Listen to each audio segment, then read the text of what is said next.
There are dark places in the galaxy where few tread, ancient centers of learning, of knowledge.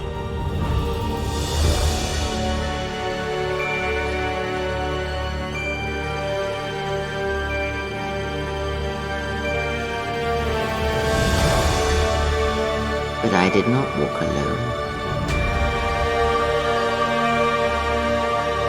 To be united by hatred.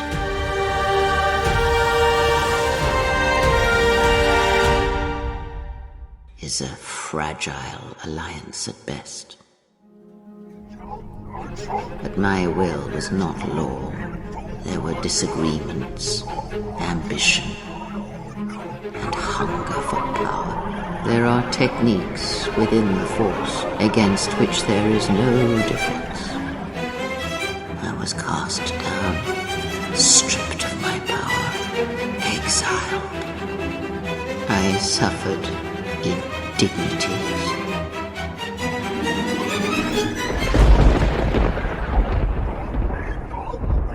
And fell into darkness.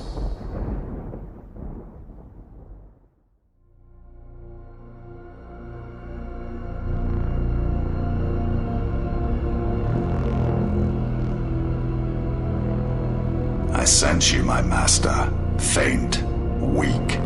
Your senses betray you, as you betrayed me. After all that has happened, still you live. You are difficult to kill. For one as limited as you, perhaps. To have fallen so far and learned nothing, that is your failing. The failure is yours. No longer do your whispers crawl within my skull. No longer do I suffer beneath teachings that weaken us. And now you run in search of the Jedi. They are all dead. Save one. And one broken Jedi cannot stop the darkness that is to come. Perhaps. We shall see.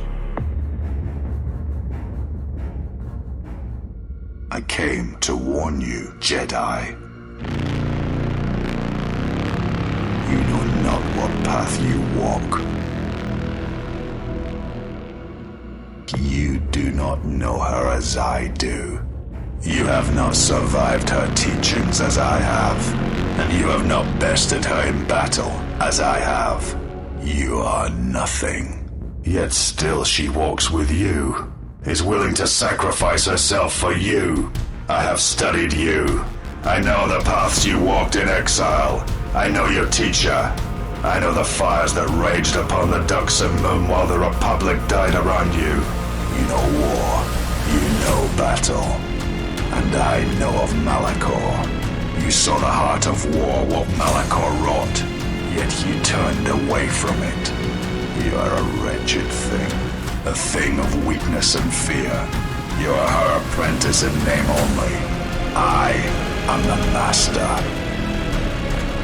This is what you have wrought. Countless murderers, slayers, assassins, born of war that has, as always, taught the wrong lesson. You showed them life without the Force, and instead of showing them truth, power, all you showed them was how the galaxy may die.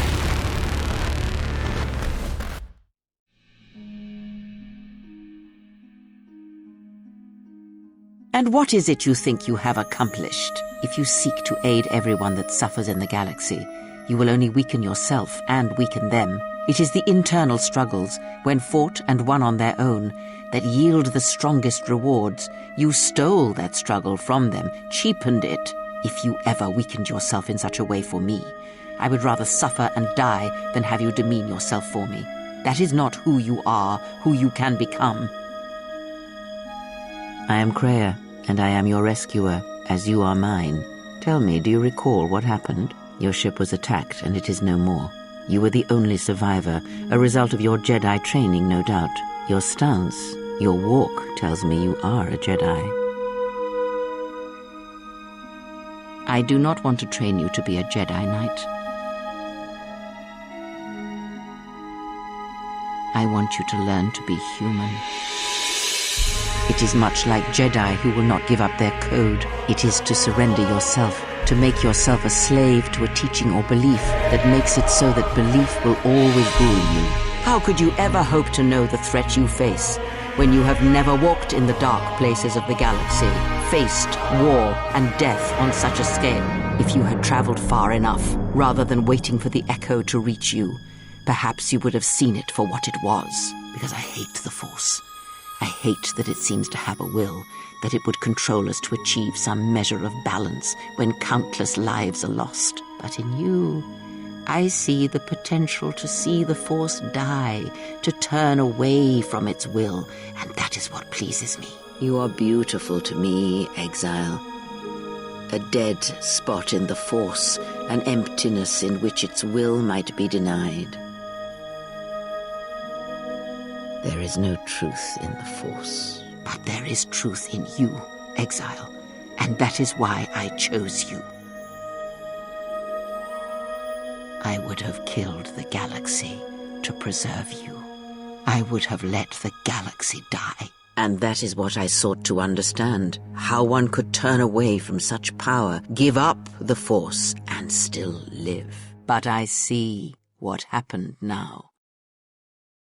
It is because you were afraid.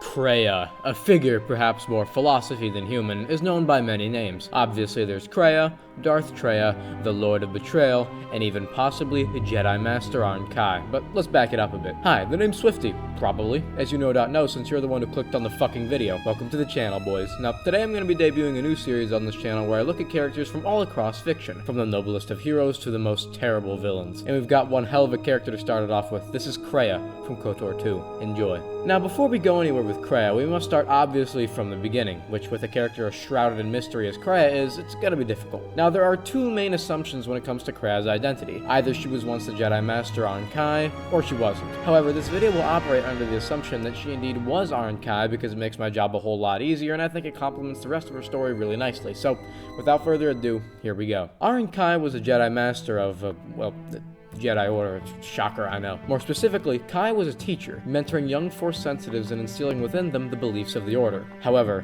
not all of these beliefs were entirely orthodox. You see, Kae had a student by the name of Revan, a young up-and-comer in the Order. Revan, according to Kreia, was true power. Revan was power. It was like staring into the heart of the Force. Even then, you could see the Jedi he would slay etched on his soul. Something about Revan changed Kae, and as she taught him, so too did Revan teach her. Eventually, the Jedi Order would also find that Kae had been engaged in a serious relationship and had a child with a secret lover, both of which are strictly prohibited by the Jedi Code. Upon this news coming to light, Kae would be exiled from the Order. Then came the Mandalorian Wars, a series of massacres, a bloodshed like no other. The Mandalorians ruthlessly mauled and pilfered every system from one destroyed planet to the next. Only death followed the Mandalorians. Now, you'd think that the Jedi, being keepers of the peace and all, would do something about this. Well, you'd be very, very wrong.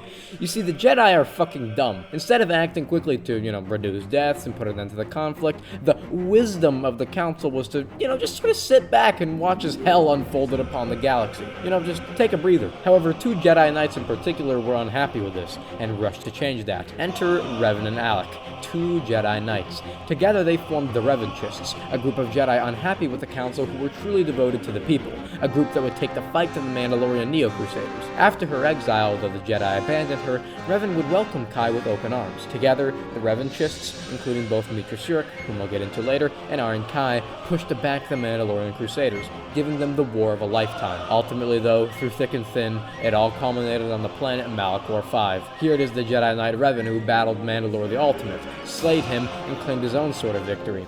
However, it was not over yet, and through a series of vastly unfortunate events, something had to be done. Something that would have far greater consequences than anybody could have possibly imagined. You see, as a sort of last resort, there was a device installed on Malachor called the Mass Shadow Generator, only to be used in the most extreme circumstances. This device would create a gravitational pull that would pull in all ships nearby the planet into it, destroying them. After a series of unfortunate events, the use of the machine was frankly inevitable.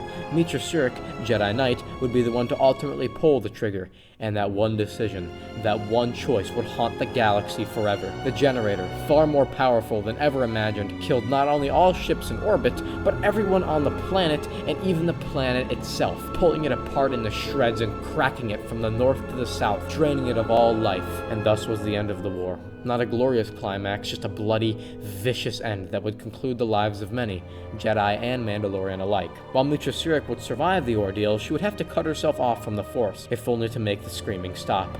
No Force user could bear all that pain, hearing all those they cared for scream out in pain, and that echo which still lingers. It had to be done. Revan would leave with Alec the known galaxy at that point, though it is not clear where. As for Kai, she is believed to have died at this place, though no body was ever found.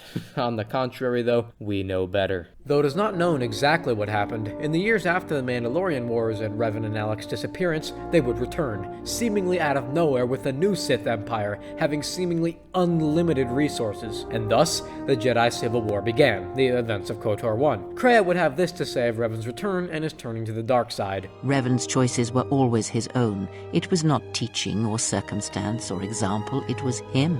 And there is something that the Council may never understand, that perhaps Revan never fell. The difference between a fall and a sacrifice is sometimes difficult, but I feel that Revan understood that difference more than anyone knew. The galaxy would have fallen if Revan had not gone to war.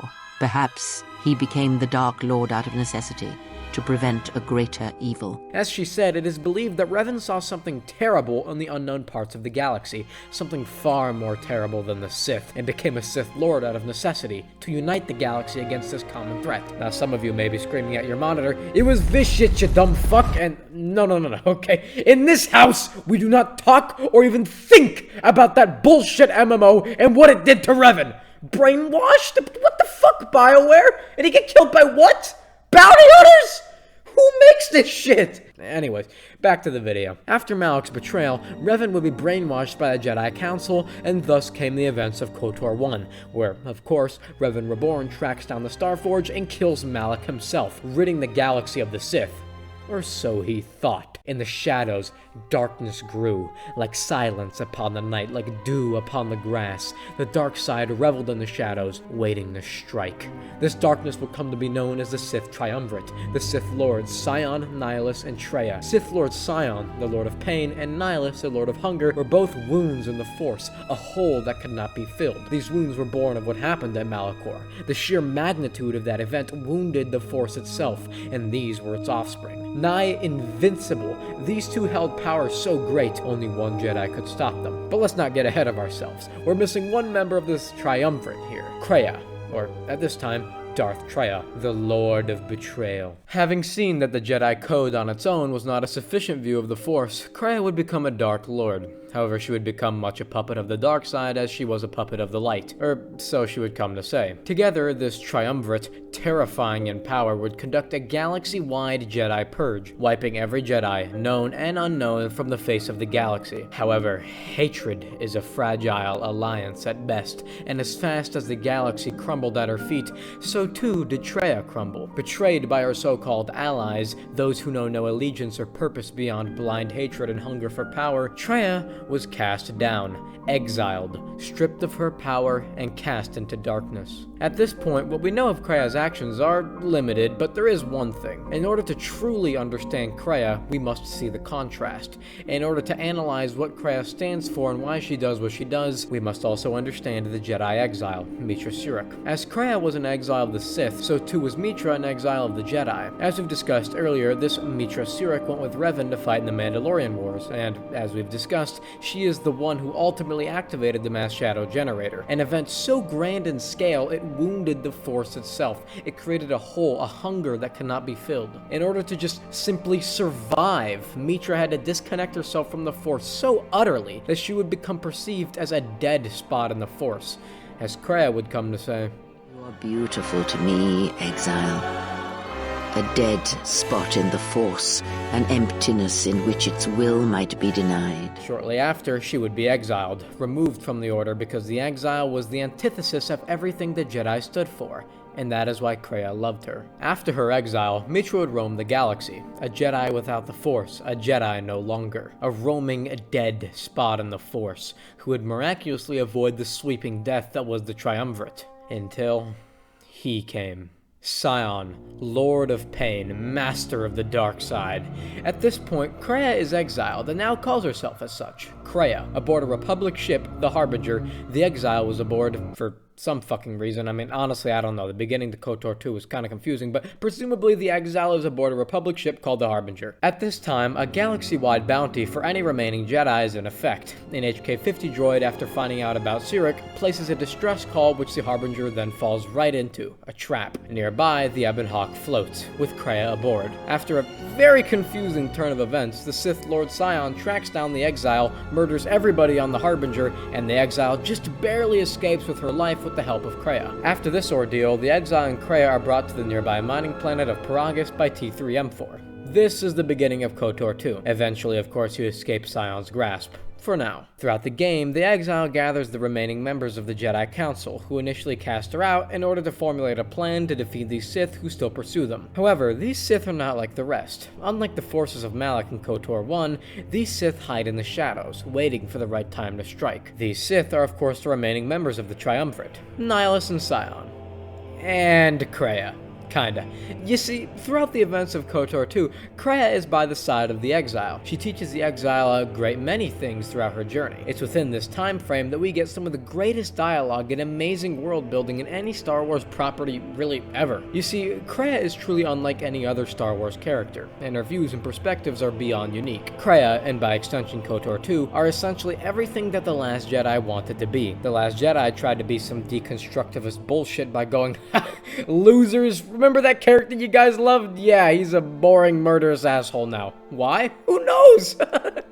Meanwhile, Kreia is a character who truly understands what she's talking about. She understands her own world so well, in fact, it almost feels as though she is consistently breaking the fourth wall, even though she never actually does. I would say that one of the greatest themes perpetuated through Kreia's teachings is that relying on strength that is not your own is the greatest weakness there is. As an extension to this, Kreia hates the Force. As she says, It is said that the Force has a will.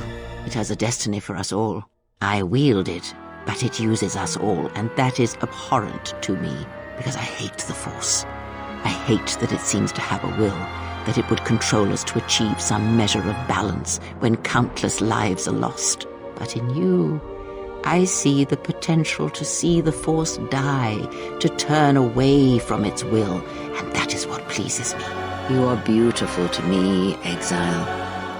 A dead spot in the Force, an emptiness in which its will might be denied. Kreia hates the Force for a couple reasons. As she says, she hates that it seems to have a will, almost as though it twists people and manipulates events, even when millions of lives are lost, just to achieve some measure of balance. However, she also hates the Force because Kreia despises weakness, and Kreia sees no greater weakness than relying on strength that is not your own. You see, there's an extremely interesting exchange in KOTOR 2 where upon arriving on Nar Shaddaa, you are approached by a beggar. The beggar asks if you would give him some credits because he's a refugee and is practically starving to death. Now, the classic goody two-shoes thing to do here, and certainly what a game like the first KOTOR would praise you for, is giving the beggar a few credits, but if you do, this happens. Why did you do such a thing? Such kindnesses will mean nothing. His path is set. Giving him what he has not earned is like pouring sand into his hands. And would that be a kindness? What if by surviving another day he brings a greater darkness upon another? The Force binds all things. The slightest push, the smallest touch, sends echoes throughout life. Even an act of kindness may have more severe repercussions than you know or can see. By giving him something he has not earned, perhaps all you have helped him become is a target.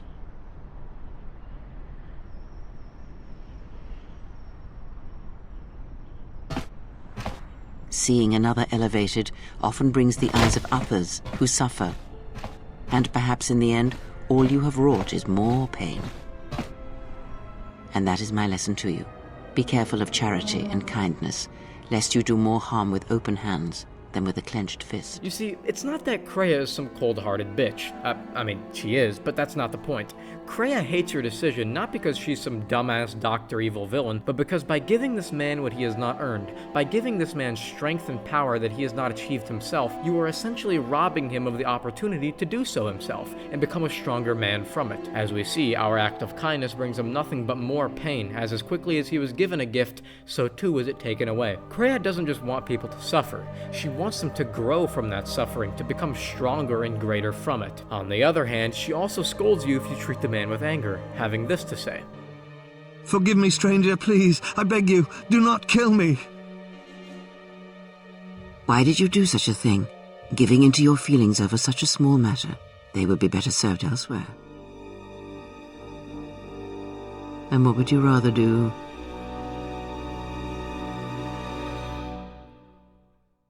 The Force binds all things. The smallest push, the smallest touch, sends echoes throughout life. These acts of cruelty may have more severe repercussions than you know or can see. Indeed, listen, feel the echo. Cruelty leads to suffering, and when one suffers, it is the way of life to spread suffering. The suffering within builds until its sound is all one hears, and when a kindness is offered, it is punished, and a greater darkness is served. From one act can come tremendous power when the echo has traveled as far as it can. Send a great echo, and power will come to you. The day shall come when you can test your strength, I promise you. The point of all this isn't that you disagree or agree with Kreia. The point is that for once in Star Wars, we get a character who rejects this false dichotomy of light versus dark side, basically good versus bad guys. For once, Kreia is neither, and yet she is both. Many have tried to categorize Kreia as a gray Jedi, but that's just flat out incorrect. A gray Jedi would be somebody like Jolee or Qui-Gon. No. Kreia is not a gray Jedi. On a scale, she isn't on the light or the dark side, or even in the middle. Kreia is the scale itself. According to her philosophy, there is no knowledge without the contrast. One must not be adherent to a single idea. She believes both the Sith and the Jedi to be fools, both children fighting with fake strength, slaves to their ideologies and their codes. Instead, Kreia would have you look at all sides of the equation, understand that perhaps the only way to win the game is to not play at all, and to reject the Force and its will entirely. This is why it's very ironic that the quote, apathy is death, has become so synonymous with Kreia, because Kreia never actually said that. No. Apathy is death is said by a dark side vision of Kreia, nothing more than a projection of Ludo Kresh's tomb attempting to turn you to the dark side. Because what the tomb is trying to get you to do in this situation is to either side with Kreia or side with your companions. Either way, you're making a dark side decision, because if you side with Kreia, you're going to betray your companions, and if you side with your companions, you betray Kreia, not giving her a chance at redemption. And so when you choose apathy, when you say, hey, both of these options are bullshit, it says apathy is death. It's trying to get you to turn to the dark side. While I don't believe Kreia would necessarily teach apathy, she definitely wouldn't call it death, because I'm certain Kreia would far prefer apathy to the slavery that is ideology. It's for all these reasons, and so many more, that I just don't have the time to get into today, why Kreia is one of the greatest characters not only in Star Wars, but in all of fiction. With a voice so haunting and a mind so daunting, a heart filled with meaning, who doesn't absolutely love Kreia? At any rate though, we aren't even close to being finished. Let us get a look into Kreia's plans, especially as they relate to the plot of Kotor 2. Kreia teams up with the Exile not only because she loves her and everything she represents, but to achieve a great many things. Firstly, the Exile gathers what remains of the nearly dead Jedi Order on Dantooine. This encompasses a majority of the actual game, but if you want a more in-depth look at Kotor 2, I recommend my actual video on Kotor 2. Or, don't if you don't want to. Either way, the scene which follows the gathering of the Jedi is perhaps the most important scene in understanding Kreia's character, as well as the overarching message Kotor 2 wanted to teach. And so, I will break it down piece by piece. Upon arriving at the Academy, the Exile and Kreia look around, see how things have changed. The remaining members of the Council wade a little deeper into the ruins, but Kreia does not initially go with the Exile. Instead, Kreia stays back and has the Exile meet the Council herself. This minute detail may seem trivial at first, but is actually deeply important to the events which transpire here, but let's not get ahead of ourselves. The Exile then finds the Council, and a dialogue ensues. A dialogue in which the Exile attempts to rally the Jedi, to join forces with them so that these Sith may be defeated. However, the Jedi, blinded by their own arrogance, refuse to see the truth. They cling to their religion, to their ideology, all the way to the grave. And even in the face of truth, even in the face of death, of war, they would sooner sacrifice the galaxy itself than admit that they are wrong, much as they did in the Mandalorian Wars. You see, Kreia did not join the the Exile at this meeting because Kreia wanted the Jedi to see the truth. While yes, Kreia did intend to gather the Jedi here so that they may be destroyed, she wanted to initially give them a chance to see the truth and to turn away from their blindness. The truth was the Exile. The Exile was the living embodiment, the living truth that Kreia was right, that although the Force had been stripped from her, that although she was a dead spot in the Force, that the Force held no influence over her or her actions, she still lives. And not only does she live, but she grows stronger every day. The Exile was proof that there is life without the Force, that there could be a galaxy free from the Force and its will, and that one truth, that one reality, is everything that the Jedi despise. The Jedi had built their entire lives on the idea that there is no life without the Force, that the Force is everything, much as the Sith did. However, Kreia had brought them proof that the Force was a lie, proof that the Force merely brought pain and anguish to the galaxy, proof that those who use the Force are destined to become slaves to it. And that is the ultimate tragedy. The Jedi, doomed to succumb to their teachings, to become human no longer, devoid of all emotion. And the Sith, doomed to succumb to their own hunger, to break everything around them until all they have left is themselves. Then they, too, will be broken. The Exile was proof, hope for all life, and all the Jedi saw in her, in the Exile, was death. They labeled her a monstrosity, an abomination, a breach that must be closed. And so they sought to cut her off from the Force once more, when finally Kreia came. Though Kreia wanted to see if after all the Jedi could see the truth, it proved a futile effort, and thus Kreia had to come to finish the job. Here she explains to the Jedi their failings, and I think it's best I just let it play out itself. Enough!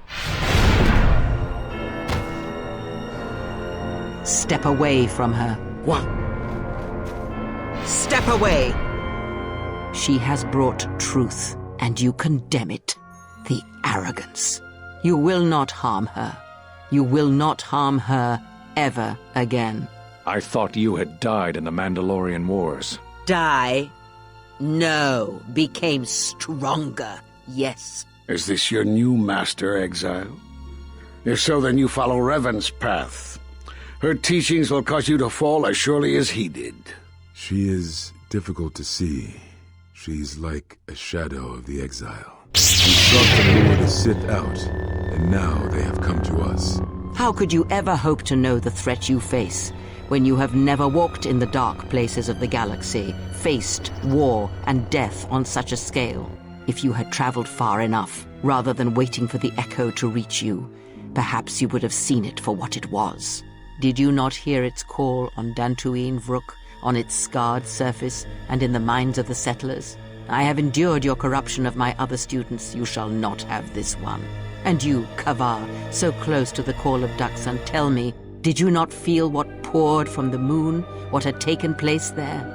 And Zezkael, to hide upon Nar Shaddaa, yet blind yourself to all that happens there. So close to understanding the Force, so close to giving it up. There is a place in the galaxy where the dark side of the Force runs strong. It is something of the Sith, but it was fueled by war. It corrupts all that walks on its surface, drowns them in the power of the dark side. It corrupts all life, and it feeds on death. Revan knew the power of such places, and the power in making them. They can be used to break the will of others, of Jedi, promising them power and turning them to the dark side. Did you never wonder how Revan corrupted so many of the Jedi, so much of the Republic, so quickly? The Mandalorian Wars were a series of massacres that masked another war, a war of conversion, culminating in a final atrocity that no Jedi could walk away from, save one. And that is what I sought to understand. How one could turn away from such power, give up the Force, and still live. But I see what happened now. It is because you were afraid. As you would pass judgment on her, I have come to pass judgment on you all. Do you wish to feel the teachings born of the Mandalorian Wars, of all tragedies that scream across the galaxy? Let me show you, you who have forever seen the galaxy through the Force. See it through the eyes of the Exile.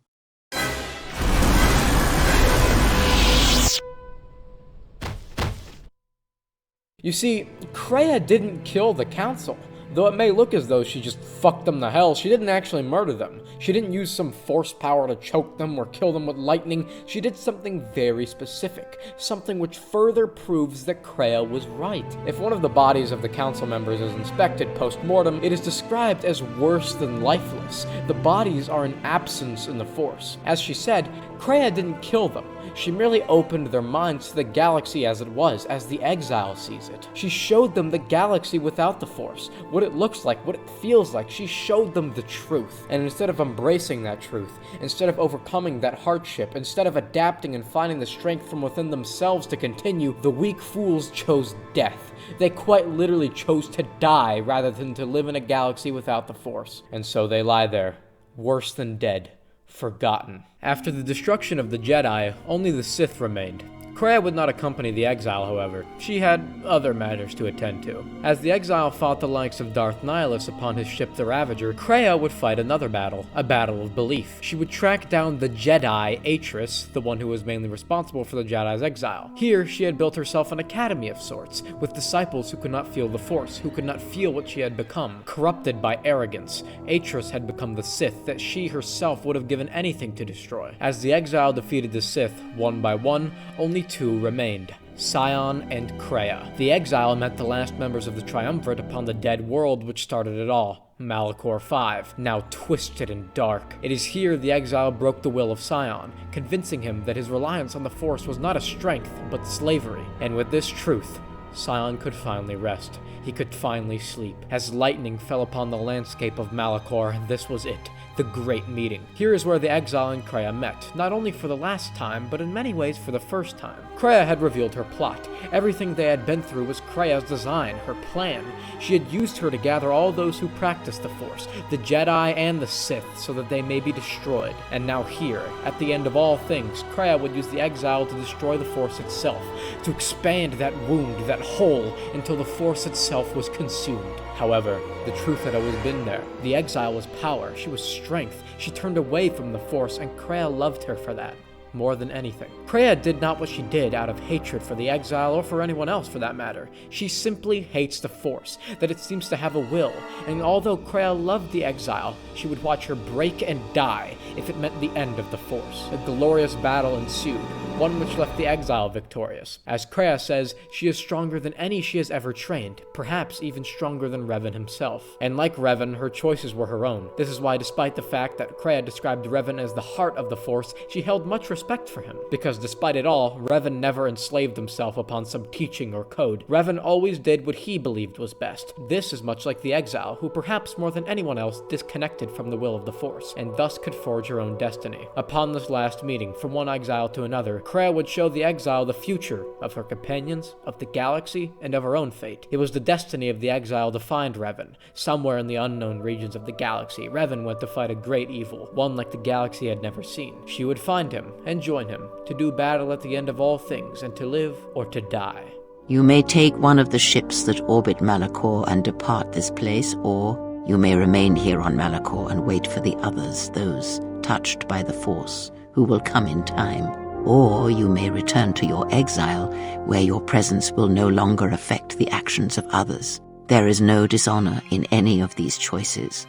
I only ask that you make the choice without regret. Though Kreia may have been defeated and her body long lost to the depths of Malachor, her teachings and her values still remain. Kreia had such a unique perspective on the Force and the galaxy itself. Her voice acting was tremendous, and her writing doubly so. It's clear that the writers of KOTOR 2 knew what they were doing. They did a deconstruction of Star Wars right, not like this garbage. Through Kreia, we see the great flaws of both the Jedi and the Sith, and of the Force itself. You don't have to agree with Kreia necessarily, and you don't really have to even admire her actions, but she is a beyond interesting character that deserves all the love she gets, and is without a doubt one of the greatest and most interesting characters in all of Star Wars, perhaps even just one of the best characters in all of fiction. Truly, What a fantastic start to this series. Anyways, boys and girls, well done. You've made it to the end. God knows I'm happy to say those words because this video took me a fucking while and a half to make. I would just like to extend a huge thank you to those who have watched all the way through to the end. Your support truly means the world to me. Speaking of which, if you did enjoy this video and want to see more character analysis type shit where I take a break from being a bombastic dickweed, go ahead and leave a like. On the other hand, if this video left you with nothing but a solemn rage in your heart, go ahead and dislike. And also see a doctor, please. It's just not normal. Anyways though, thank you all so very much and I'll see you guys soon.